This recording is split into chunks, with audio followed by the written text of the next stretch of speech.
പക്ഷെ ആദ്യം ഇത് കേട്ടപ്പോൾ എല്ലാവരെയും പോലെ ഞാനും ഇങ്ങനെ എന്താണ് ഈ സംഭവം എന്ന് തന്നെ ആലോചിച്ച് നിന്ന ഒരു ദിവസം ഉണ്ടായിരുന്നു. ഒരുപാട് കാര്യങ്ങൾ പഠിക്കാനുണ്ടായിരുന്നു ഇതിൽ എന്നുള്ളതാണ് ശരിക്കും ഇതിൻ്റെ പിന്നിൽ പ്രവർത്തിക്കാനുള്ളൊരു ഊർജം നൽകിയത്. ഇടപഴകുന്നതും അവരെ അടുത്തറിയുന്നതും ഒക്കെ ഓഖിയുടെ സമയത്തായിരുന്നു. ഞങ്ങളിങ്ങനെ ക്ഷീണം പ്രയത്നിച്ചുകൊണ്ടിരിക്കുന്നത് എല്ലാ തലങ്ങളിലും എല്ലാ നിറങ്ങളിലുമുള്ള പ്രതിസന്ധികൾ നേരിടേണ്ടി നമുക്ക് വന്നിട്ടുണ്ട്. തിളയ്ക്കുന്ന ഒരു ഇടത്തിലാണ് എന്ന് വേണമെങ്കിൽ നമുക്ക് പറയാൻ സാധിക്കും. കേരളത്തിൻ്റെ സ്വപ്ന പദ്ധതിയായ വിഴിഞ്ഞം അന്താരാഷ്ട്ര തുറമുഖം കമ്മീഷൻ ചെയ്യാൻ ഇനി മണിക്കൂറുകൾ മാത്രമേ ബാക്കിയുള്ളൂ.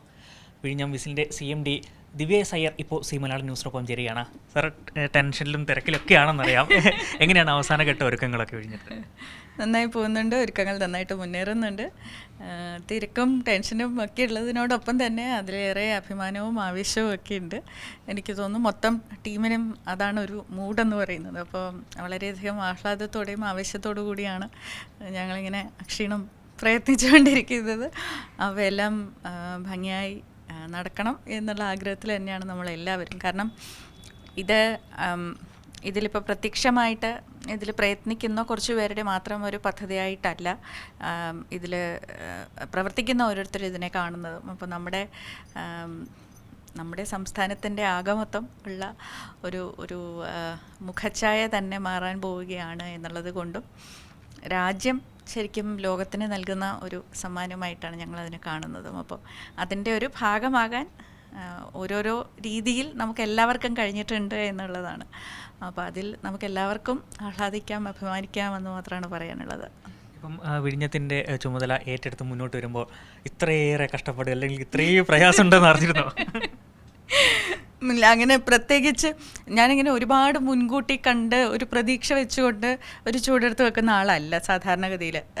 ഓരോ തവണയും ഓരോ പുതിയ കാര്യം ചെയ്യാനായിട്ട് ഇറങ്ങുമ്പോഴും ഇതിൽ എനിക്ക് പഠിക്കാൻ കുറേ കാര്യങ്ങൾ ഉണ്ടാകുമോ എന്നുള്ള ഒരു കാര്യം മാത്രമാണ് ഞാൻ ശരിക്കും നോക്കാറുള്ളത്. അപ്പം അത് എന്നെ സംബന്ധിച്ചിടത്തോളം ഒരുപാട് കാര്യങ്ങൾ പഠിക്കാനുണ്ടായിരുന്നു ഇതിൽ എന്നുള്ളതാണ് ശരിക്കും ഇതിൻ്റെ പിന്നിൽ പ്രവർത്തിക്കാനുള്ളൊരു ഊർജം നൽകിയത്. എനിക്ക് എല്ലാ കാലഘട്ടത്തിലും അത് തന്നെ ആയിട്ടുണ്ട്. അതിപ്പോൾ കലയിലാണെങ്കിലും ഉദ്യോഗത്തിലാണെങ്കിലും ഒക്കെ പുതിയ പുതിയ കാര്യങ്ങൾ പഠിക്കാനും അത് പ്രാവർത്തികമാക്കുവാനും ഒക്കെ താല്പര്യമുള്ളൊരു വ്യക്തി എന്ന നിലയിൽ എനിക്ക് പ്രത്യേകിച്ച് ഒരു പ്രാഗൽഭ്യം ഇല്ലാത്തൊരു മേഖലയായിരുന്നു ഇൻഫ്രാസ്ട്രക്ചർ എന്ന് പറയുന്നതെന്ന് വെച്ചാൽ നമ്മൾ ഇപ്പോൾ സിവിൽ സർവീസ് പരീക്ഷയ്ക്ക് വേണ്ടി പഠിക്കുന്നു, അല്ലാണ്ട് നമ്മുടെ ഒരു പൊതുബോധം എന്നുള്ളതല്ലാതെ അങ്ങനെ അഗാധമായി ഈ ഒരു മേഖലയെക്കുറിച്ച് എനിക്ക് പ്രത്യേകിച്ച് ഒരു പരിജ്ഞാനമൊന്നും ഇല്ലായിരുന്നു.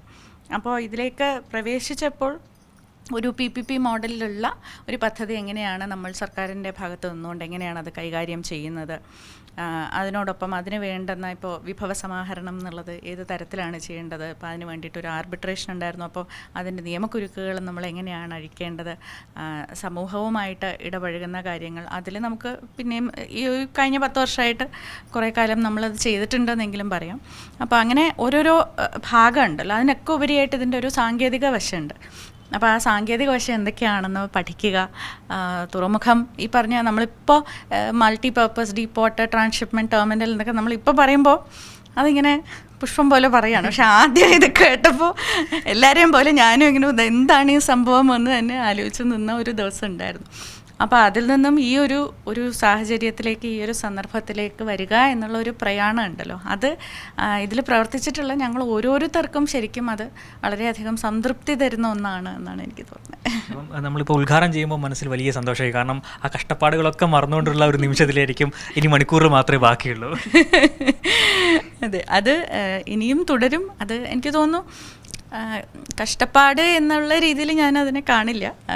കാരണം അത്രമാത്രം ആസ്വദിച്ചാണ് ഓരോ ഘട്ടത്തിലും എല്ലാവരും പ്രയത്നിച്ചിട്ടുള്ളത്. ഇപ്പോൾ സർക്കാരിൻ്റെ പൂർണ്ണമായിട്ടുള്ള ഒരു പിന്തുണയും മാർഗനിർദ്ദേശവും ഒക്കെ നമുക്ക് ഉണ്ടായിരുന്നു. അപ്പോൾ ഞങ്ങൾ ഫീൽഡിൽ പ്രവർത്തിക്കുന്ന ഓരോരുത്തരും ശരിക്കും ആ ഒരു ദിശാബോധത്തിൽ ആ ഒരു ലക്ഷ്യം വെച്ചുകൊണ്ട് കൃത്യമായിട്ടുള്ള ടാർഗറ്റ്സ് മുന്നിൽ കണ്ടുകൊണ്ട് സമയബന്ധിതമായി അവ ഓരോന്നും പരിഹരിച്ച് മുന്നോട്ട് പോവുക എന്നുള്ള ഒരു ആശയത്തിലാണ് ഞങ്ങൾ ഇറങ്ങിത്തിരിച്ചത്. അപ്പോൾ ഒരു പ്രശ്നവും ഒരു പരാതിയും ഒരു നിവേദനവും ഒരു തടസ്സവും നമ്മൾ ഒഴിവാക്കിക്കൊണ്ട് മുന്നോട്ട് പോകരുത് എന്നുള്ള ഒരു വളരെ വ്യക്തമായിട്ടുള്ള നിർദ്ദേശവും ലഭിച്ചിട്ടുണ്ടായിരുന്നു. അപ്പോൾ ആ രീതിയിൽ തന്നെയാണ് നമ്മൾ അതിനെ കണ്ടത്. ഒരു തടസ്സമോ ഒരു വെല്ലുവിളിയോ വന്നാലും നമ്മളതിനെ എങ്ങനെയാണ് അതിനെ പരിഹരിച്ച് അതിനെ നീതിയുക്തമായി എങ്ങനെയാണ് കൈകാര്യം ചെയ്ത് മുന്നോട്ട് പോകേണ്ടത് എന്നുള്ള രീതിയിലാണ് ഓരോന്നും നോക്കി ചെയ്തത്. അപ്പോൾ അതുകൊണ്ട് തന്നെയാണ് എനിക്ക് തോന്നുന്നു പദ്ധതി ഇത്രയധികം സങ്കീർണതകളുണ്ടെങ്കിലും ഇത്രയധികം പ്രതിസന്ധികൾ നേരിട്ടെങ്കിലും ഒക്കെ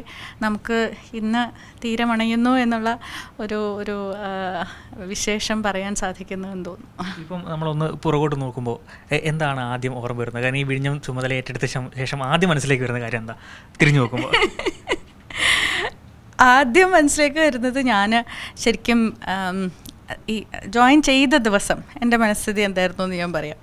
ഞാൻ അതിനു മുമ്പ് ഓഖി കാലഘട്ടത്തിൽ നമ്മുടെ ഇവിടെ തീരത്ത് പൂവാറും വിഴിഞ്ഞവും ഉൾപ്പെടെയുള്ള തീരപ്രദേശത്തിൽ ഒരുപാട് പ്രയാസങ്ങൾ നേരിട്ടിട്ടുണ്ടായിരുന്നു ജനത ആ സമയത്ത്. അന്ന് ഞാൻ തിരുവനന്തപുരം സബ് കളക്ടറായിരുന്നു. അപ്പോൾ യഥാർത്ഥത്തിൽ വിഴിഞ്ഞത്തിലെ ജനങ്ങളുമായി ഞാൻ ഏറ്റവും അധികം ഇടപഴകുന്നതും അവരെ അടുത്തറിയുന്നതും ഒക്കെ ഓഖിയുടെ സമയത്തായിരുന്നു. അപ്പോൾ ഇവിടെ വിഴിഞ്ഞം തുറമുഖ MD ആയിട്ട് ജോയിൻ ചെയ്തതിന് ശേഷം ഞാൻ അവിടെ പോയപ്പോൾ അവിടുത്തെ വനിതകളെ കാണാനായിട്ട് അവരുടെ ഒരു സംഗമത്തിൽ പോയപ്പോൾ അവരിൽ 1-2 പേര് എന്നോട് വന്നിട്ട് പറഞ്ഞു, മാഡത്തിന് ഓർമ്മയുണ്ടോയെന്ന് അറിയില്ല, ഞങ്ങൾ അന്ന് തെരച്ചിലിൻ്റെ ഇടയിൽ കടപ്പുറത്തിരുന്നപ്പോൾ മാഡം അന്ന് ഞങ്ങളോട് വന്നിരുന്ന് സംസാരിച്ചായിരുന്നു. ഞങ്ങളുടെ മക്കളെ കണ്ടുപിടിക്കാനും ഒക്കെ ആയിട്ട് കോസ്റ്റ് ഗാർഡിനൊക്കെ നമ്മളിങ്ങനെ കുറേ പ്രയത്നിച്ചിട്ടുണ്ടായിരുന്നു ആ സമയത്ത്. അപ്പോൾ ആ മഴയത്തെ കടപ്പുറത്ത് വന്ന് ഞങ്ങളോട് സംസാരിച്ചത് ഞങ്ങൾക്ക് ഇപ്പോഴും ഓർമ്മയുണ്ട് എന്നൊക്കെ. അപ്പം അങ്ങനെ അവർക്കത് അത്രയും മനസ്സിൽ പതിയുന്ന ഒരു കാര്യമാകുന്നത് നമ്മളൊരിക്കലും പ്രതീക്ഷിച്ചല്ല പലപ്പോഴും നമ്മൾ ജനങ്ങളുമായിട്ട് ഇടപഴകുന്നത്. അപ്പം എനിക്ക് ശരിക്കും പറഞ്ഞാൽ ആ ഒരു നിമിഷമാണെന്ന് തോന്നുന്നു ഞാൻ പദ്ധതിയെ ആകെ മൊത്തം എൻ്റെ നെഞ്ചിലേറ്റിയ ഒരു നിമിഷം എന്ന് പറയുകയാണെങ്കിൽ ജോയിൻ ചെയ്തതിന് ശേഷം ഈ ഒരു നിമിഷമായിരുന്നു എന്ന് ഞാൻ പറയും എപ്പോഴും. അപ്പോൾ ഞാൻ ഓരോ കാര്യം ചെയ്യുമ്പോഴും തീർച്ചയായിട്ടും അവരുടെ മുഖവും അവരുടെ സംസാരവും അവരുടെ ഒരു കരുതൽ എന്ന് പറയുന്നുണ്ടല്ലോ, എല്ലാവരും ശരിക്കും പദ്ധതിക്ക് വേണ്ടിയും നമ്മുടെ നാടിന് വേണ്ടിയും നന്മ വരണം എന്ന് കരുതി പ്രവർത്തിക്കുന്നവർ തന്നെയാണ് എന്ന് ഉറച്ച വിശ്വാസം ശരിക്കും ആ ഒരു സമയത്ത് എനിക്ക് ബോധ്യമായി. അപ്പോൾ അങ്ങനെ അത്രയും പോസിറ്റീവായിട്ടുള്ള ഒരു പിന്തുണ നമുക്ക് മുന്നിലും പിന്നിലും നിന്ന് കിട്ടുന്നു എന്ന് പറയുമ്പോൾ പിന്നെ നമുക്ക് വളരുക എന്നുള്ളതല്ലാതെ വേറൊരു വഴി ഉണ്ടാവില്ല. ഈ നമ്മൾക്കൊരു അനുഭവം എന്തായിരുന്നു? ഏതെങ്കിലും തടസ്സങ്ങളുണ്ടായിരുന്നു ഈ ജോയിൻ ചെയ്ത സമയത്ത് ഈ പദ്ധതിയുമായി എന്തെങ്കിലും ഘട്ടത്തിൽ? അതിനൊക്കെ എങ്ങനെയായിരുന്നു മറികടന്നത്? അതാ ഞാൻ നേരത്തെ സൂചിപ്പിച്ച പോലെ ഒരു പക്ഷേ നമ്മൾ പ്രശ്നങ്ങൾ എന്ന് ചോദിച്ചാൽ അല്ലെങ്കിൽ പ്രതിസന്ധികൾ എന്ന് ചോദിച്ചാൽ എല്ലാ തലങ്ങളിലും എല്ലാ നിറങ്ങളിലുമുള്ള പ്രതിസന്ധികൾ നേരിടേണ്ടി നമുക്ക് വന്നിട്ടുണ്ട്. അതിപ്പോൾ സാമൂഹികമായിട്ടുള്ള ഒരു പ്രതിസന്ധിയുടെ കാര്യമാണെങ്കിലും ഈ പറഞ്ഞതുപോലെ ജനങ്ങളെ ഒപ്പം നിർത്തുക എന്നുള്ളത് മുതൽ നമ്മുടെ പാരിസ്ഥിതികമായിട്ടുള്ള ആശങ്കകൾ മുതൽ സാങ്കേതികമായിട്ട് വന്നിട്ടുള്ള തടസ്സങ്ങൾ മുതൽ നമുക്ക് എല്ലാവർക്കും അറിയാവുന്നതുപോലെ പദ്ധതി കുറച്ച് കാലതാമസം നേരിട്ടിരുന്നു. അത് ഈ പറഞ്ഞ ഓഖിയും കോവിഡും അതിനുശേഷം വന്ന മഹാപ്രളയവും എല്ലാം അതൊക്കെ പ്രകൃതി ദുരന്തങ്ങൾ മുതൽ ഇപ്പോൾ നമുക്ക് ശരിക്കും ചിന്തിക്കാൻ പറ്റുന്ന എല്ലാ തരത്തിലുള്ള പ്രശ്നങ്ങളും ഒരു പക്ഷേ വന്ന് ഭവിച്ച ഒരു കാലഘട്ടത്തിലൂടെയാണ് നമ്മൾ കടന്നുപോയത്. അപ്പോൾ അതിലും ആ ഒരു സമരം ഒക്കെ കഴിഞ്ഞ ഒരു സമയത്താണ് ശരിക്കും ഞാനിവിടെ പ്രവേശിക്കുന്നത്. അപ്പോൾ അതിന് ശേഷവും നമുക്ക് വീണ്ടും നിയമപ്രശ്നങ്ങൾ വന്നിട്ടുണ്ടായിരുന്നു, ആർബിട്രേഷൻ ഉണ്ടായിരുന്നു, അല്ലാതെ ഈ പറഞ്ഞ പോലെ സാങ്കേതികമായിട്ടുള്ള കുറച്ച് വിഷയങ്ങളുണ്ടായിരുന്നു. അല്ലാണ്ട് വാണിജ്യമായിട്ട് നമ്മൾ ഈ തുറമുഖം എന്ന് പറയുമ്പോൾ നമ്മൾ ഒരു ഇൻഫ്രാസ്ട്രക്ചർ ബിൽഡിംഗ് അല്ലെങ്കിൽ ഈ തുറമുഖം നിർമ്മിക്കുക എന്നുള്ളതിലുപരിയായിട്ട് അതിന് സമുദ്രാധിഷ്ഠിത വാണിജ്യ മേഖലയിൽ നല്ലൊരു മുദ്ര പതിപ്പിക്കാൻ സാധിക്കണമെന്നുണ്ടെങ്കിൽ അതിന് നല്ല രീതിയിലുള്ള ഓപ്പറേഷൻസ് അതിൻ്റെ പ്രവർത്തനങ്ങൾ നമ്മൾ ഉറപ്പുവരുത്തണം. അതുപോലെ തന്നെ നമുക്ക് അത്രയുമുള്ള ബിസിനസ്, നമുക്ക് ചരക്ക് ഗതാഗതം അത്രയധികം നമ്മുടെ തുറമുഖത്തിലേക്ക് വരണം. അപ്പോൾ അങ്ങനെയുള്ള ഓരോ ഘട്ടത്തിലും ശരിക്കും ചെറുതും വലുതുമായിട്ടുള്ള പ്രതിസന്ധികൾ വെല്ലുവിളികളൊക്കെ ഉണ്ടായിട്ടുണ്ട്. പക്ഷേ എനിക്ക് തോന്നുന്നു അത് തന്നെയാണ് അതിൻ്റെ ഒരു വിജയരഹസ്യവും. കാരണം ഒരിക്കലും ഒരു ദിവസം പോലും നമുക്ക് ബോറിംഗ് ആയിട്ടുള്ള ഒരു നിമിഷം പോലും ഉണ്ടായിട്ടില്ല ഈ ഒരു യാത്രയിൽ.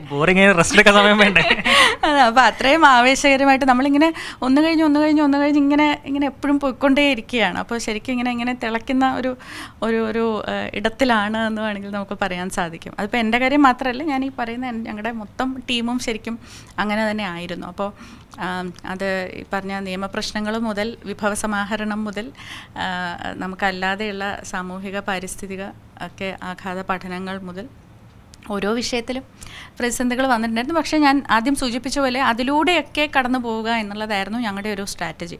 അതിനെ മറികടക്കുക എന്നുള്ളൊരു വിഷയം നമ്മൾ ചിന്തിച്ചിട്ടില്ല. കാരണം ഇതെല്ലാം നമ്മൾ നേരിടണം, നമ്മൾ നേരിട്ട് കൊണ്ട് ആ പ്രശ്നം എന്താണെന്ന് വ്യക്തമായി പഠിച്ചതിന് ശേഷം അതിന് പരിഹാരം കണ്ടെത്തിക്കൊണ്ട് അതിലൂടെ കടന്നു പോവുക. അതിനെങ്ങനെയെങ്കിലും ഒഴിവാക്കി കടന്നു പോകുക എന്നുള്ളൊരു സമീപനം ഒരിക്കലും സ്വീകരിച്ചിട്ടില്ല. അതുകൊണ്ട് തന്നെയാണ് ഇത്രയും ദൂരം വരാൻ സാധിച്ചത് എന്നാണ് എനിക്ക് തോന്നുന്നത്. കാരണം നമ്മൾ പ്രശ്നത്തിന് ഇങ്ങനെ ഒഴിവാക്കിയിട്ട് തട്ടിക്കളഞ്ഞിട്ട് പോയാൽ അത് വീണ്ടും വീണ്ടും നമ്മുടെ അടുത്ത് വന്നുകൊണ്ടേയിരിക്കും. അപ്പോൾ അത് ചെയ്തിട്ടില്ല എന്നാണ് എനിക്ക് തോന്നുന്നത്. ഈ കുറഞ്ഞ കാലയളവിൽ 255 ഷിപ്പുകൾ, ലോകത്തിലെ ഏറ്റവും വലിയ മദർഷിപ്പ് ഇവിടേക്ക് എത്തിക്കുക എന്ന് പറഞ്ഞാലും ചില്ലറ കാര്യമല്ല. എങ്ങനെയാണ് ആ ദൗത്യമൊക്കെ? അതെ, അത് എല്ലാവർക്കും ഭയങ്കര അഭിമാനം തോന്നിയ നിമിഷങ്ങളായിരുന്നു. നമ്മൾ ശരിക്കും ഇപ്പോൾ വിഴിഞ്ഞം തുറമുഖത്തെ നമ്മൾ പൊസിഷൻ ചെയ്യുന്നത് തന്നെ ഇന്ത്യയുടെ ഏറ്റവും വലിയ ആദ്യത്തെ ട്രാൻസ്ഷിപ്മെൻറ്റ് ഹബ്ബ് എന്നുള്ള ഒരു നിലയിലാണ്. അപ്പോൾ ഈ ട്രാൻസ്ഷിപ്മെൻറ്റ് ഹബ്ബിന് വേണ്ടുന്ന എല്ലാ സൗകര്യങ്ങളും, അത് പ്രകൃതിദത്തമായിട്ടുള്ള വരദാനം, ആഴത്തിൻ്റെ പേരിലായാലും ഇൻ്റർനാഷണൽ ഷിപ്പിംഗ് റൂട്ടിൻ്റെ അടുത്ത പക്കലാണ് നമ്മൾ സ്ഥിതി ചെയ്യുന്നതെന്നുള്ളതായാലും നമ്മൾ നൽകുന്ന മാതൃകാപരമായിട്ടുള്ള സേവനങ്ങളായാലും ഇതെല്ലാം ശരിക്കും ഒരുമിച്ച് വരുമ്പോൾ ട്രാൻസ്ഷിപ്മെൻറ്റ് എന്നുള്ള ഒരു പ്രക്രിയയ്ക്ക് ഏറ്റവും അനുയോജ്യമായിട്ടുള്ള ഒരു സ്പോട്ടായി ശരിക്കും വിഴിഞ്ഞം തുറമുഖം മാറുകയാണ് ചെയ്യുന്നത്. അപ്പോൾ അതിനെ ആദ്യം നമ്മൾ പ്രകടിപ്പിച്ചുകൊണ്ട്, അതിനെ പ്രദർശിപ്പിച്ചുകൊണ്ട് തന്നെയാണ് നമ്മൾ ആദ്യത്തെ ഏറ്റവും വലിയ ലോകത്തിലെ ഷിപ്പിംഗ് കമ്പനികളെയൊക്കെ നമ്മൾ ആകർഷിക്കുന്നത്. അപ്പോൾ ആദ്യം ചെറിയ കപ്പലുകൾ വന്നു, പിന്നെ കുറച്ചുകൂടെ ഒരു വലിയ കപ്പൽ വന്നു. അപ്പോഴും അവർക്ക് അനായാസമായി നങ്കുരമിടാനായിട്ട് സാധിക്കുന്നു. കപ്പൽ വന്ന് അത്രയും ആഴത്തിൽ അത് മെയിൻറ്റെയിൻ ചെയ്യാൻ നമുക്ക് സാധിക്കുന്നു. വളരെ കുറച്ച് ദൈർഘ്യം മാത്രമേ ഈ ഷിപ്പിംഗ് റൂട്ടിൽ നിന്ന് നമ്മുടെ തുറമുഖത്തേക്കുള്ളൂ. ഇനി ഇവിടെ വന്നു കഴിഞ്ഞാൽ മാത്രം പോരല്ലോ, അതിനുശേഷം ഈ പറയുന്ന പ്രവർത്തനങ്ങൾ എന്ന് പറയുന്നത് നമ്മുടെ ക്രെയിൻ ഓപ്പറേഷൻസ് എല്ലാം തന്നെ ഓട്ടോമേറ്റഡ് ആയിട്ടുള്ള, സെമി ഓട്ടോമേറ്റഡ് ആയിട്ടുള്ള ക്രെയിനുകളാണ്. അവയെല്ലാം നമ്മൾ ഏറ്റവും നൂതനമായിട്ടുള്ള സാങ്കേതിക വിദ്യ ഉപയോഗിച്ചുകൊണ്ട്, ആർട്ടിഫിഷ്യൽ ഇൻ്റലിജൻസ് ഉൾപ്പെടെയുള്ള സാങ്കേതിക വിദ്യകൾ ഉപയോഗിച്ചുകൊണ്ട് നമ്മൾ റിമോട്ടായിട്ടാണ് അതെല്ലാം കൺട്രോൾ ചെയ്യുന്നത്. അപ്പോൾ അതുകൊണ്ട് തന്നെ ഇവർക്ക് നൽകുന്ന സേവനം എന്ന് പറയുന്നത്, അതായത് ഈ കണ്ടെയ്നർ കപ്പലിൽ നിന്നും എടുക്കുന്നതായാലും തിരികെ മറ്റൊരു വെസലിലേക്ക് കയറ്റുന്നതായാലും ഒക്കെ തന്നെ സമയബന്ധിതമായും വളരെ സുഗമമായിട്ടുള്ള രീതിയിലും ഒരു 0 എറർ എന്നുള്ള ഒരു ഫോർമുലയിൽ നമുക്ക് ചെയ്തു കൊടുക്കാനായിട്ട് സാധിക്കുന്നുണ്ട്. അതുകൊണ്ട് തന്നെ സേവനങ്ങളിൽ അതീവ തൃപ്തരാണ്. പലപ്പോഴും ഈ വന്നിട്ടുള്ള വലിയ കപ്പലൊക്കെ വരുമ്പോൾ നമ്മൾ കാണാനായിട്ട് പോകും. അപ്പോൾ ക്രൂ മെമ്പേഴ്സിനോടും വിദേശീയരായിട്ടുള്ള ക്രൂ മെമ്പേഴ്സ് ആയാലും അവരോട് സംസാരിക്കുമ്പോൾ അവരെല്ലാവരും വളരെ സംതൃപ്തരാണ്. അത് മാത്രമല്ല, ഞങ്ങളോട് പറയുന്ന ഒരു കാര്യം, ഇത്രയും മനോഹരമായിട്ടുള്ള ഒരു തുറമുഖത്തിൽ ഞങ്ങൾ പോയിട്ടില്ല എന്നാണ് ഇങ്ങോട്ട് വരുമ്പോൾ പലപ്പോഴും പറയുന്നത്. അപ്പോൾ അതും കേൾക്കുമ്പോൾ നമുക്ക് വലിയ സന്തോഷമാണ് ശരിക്കും. അപ്പോൾ നമ്മുടെ തുറമുഖത്തിൽ നൽകുന്ന സേവനങ്ങളോടൊപ്പം തന്നെ നമ്മുടെ നാടിനും ശരിക്കും ഒരു വലിയൊരു വരവേൽപ്പാണ് ഇവരിൽ നിന്നൊക്കെ നമുക്ക് കിട്ടുന്നത്. ഇപ്പം തിരുവനന്തപുരത്തുകാർക്ക് മാത്രമല്ല, കേരളത്തിന് മൊത്തം അഭിമാനകരമാണ് നമ്മുടെ വിഴിഞ്ഞം അന്താരാഷ്ട്ര തുറമുഖം. അപ്പോൾ നാളെ ഉദ്ഘാടനത്തിന് ഈ മണിക്കൂർ മാത്രമേ ബാക്കിയുള്ളൂ. ഇപ്പം മനസ്സിലെന്താ ഉള്ളത് ഈ ഉദ്ഘാടനത്തിൻ്റെ ഒരു സമയത്ത്? ഇപ്പം മനസ്സിൽ ഞങ്ങളുടെ കർത്തവ്യങ്ങളെല്ലാം ഞങ്ങൾ പൂർത്തീകരിക്കണം എന്നുള്ളത് മാത്രമേ ഉള്ളൂ. അപ്പോൾ അത് നമ്മുടെ സംസ്ഥാന സർക്കാരുമായിട്ടും ഒപ്പം കേന്ദ്ര സർക്കാരും PMO ആയിട്ടും ഒക്കെയുള്ള ഒരുപാട് നമ്മുടെ നടപടിക്രമങ്ങൾ പൂർത്തീകരിക്കാനുണ്ട്. ആ ഒരു നിമിഷം വരെയും ശരിക്കും ഇങ്ങനെ കർത്തവ്യങ്ങൾ ക്രമമായിട്ട് ഓരോന്നായിട്ട് ഇങ്ങനെ ചിട്ടയായിട്ട് എഴുതി വെച്ച് ടിക്ക് ചെയ്തിരിക്കുകയാണ് ഞാനിപ്പോൾ. അവിടെ അയക്കേണ്ടത് എവിടെ അയക്കേണ്ടത് എന്നൊക്കെ ഉള്ളതാക്കി. അപ്പോൾ ക്ഷണവും ഒരു ഭയങ്കര ഒരു ജോലിയാണല്ലോ അല്ലേ? അതെ. നമുക്ക് ആദരണീയനായ പ്രധാനമന്ത്രി രാജ്യത്തിൽ എവിടെയാണെങ്കിലും ഇതുപോലെ ഒരു പൊതുപരിപാടിയിൽ പങ്കെടുക്കാൻ പോകുമ്പോൾ അതിന് ഒരുപാട് അതിൻ്റെ പ്രോട്ടോക്കോളും അതിൻ്റെ സുരക്ഷിതത്വത്തിൻ്റെ കാര്യമായാലും, ഇപ്പോൾ SPGയുടെ വരവ് മുതൽ നമുക്കിങ്ങോട്ട് ഓരോ കാര്യത്തിനും അതിൻ്റേതായിട്ടുള്ള ചട്ടങ്ങളുണ്ട്, അതിൻ്റേതായിട്ടുള്ള മാർഗ്ഗനിർദ്ദേശങ്ങളുണ്ട്. അപ്പോൾ അതെല്ലാം പാലിച്ചുകൊണ്ടായിരിക്കും നമ്മൾ പരിപാടി നടത്തുക. അപ്പോൾ അതിന് വേണ്ടുന്ന എല്ലാ സൗകര്യങ്ങളും നമ്മൾ ഒരുക്കി കൊടുക്കണം. യാതൊരു പിഴവുകളും ഉണ്ടാവാൻ പാടില്ല എന്നുള്ളത് ഉറപ്പുവരുത്തണം എന്നുള്ളത് മാത്രമാണ് ഇപ്പം മനസ്സിലായത്. എന്തായാലും ഇനി മണിക്കൂറിൽ മാത്രമേ ഉള്ളൂ നമ്മുടെ അന്താരാഷ്ട്ര തുറമുഖം കമ്മീഷൻ ചെയ്യാൻ. ക്യാമറാമാൻ PV രഞ്ജിത്തിനൊപ്പം രജീഷ് നരിക്കുനി, സി മലയാളം ന്യൂസ്, തിരുവനന്തപുരം. ഏറ്റവും പുതിയ വാർത്തകളും വിശേഷങ്ങളും വിരൽ തുമ്പിലറിയാൻ സി മലയാളം ന്യൂസ് എല്ലാ ഡിജിറ്റൽ പ്ലാറ്റ്ഫോമുകളിലും ലഭ്യം.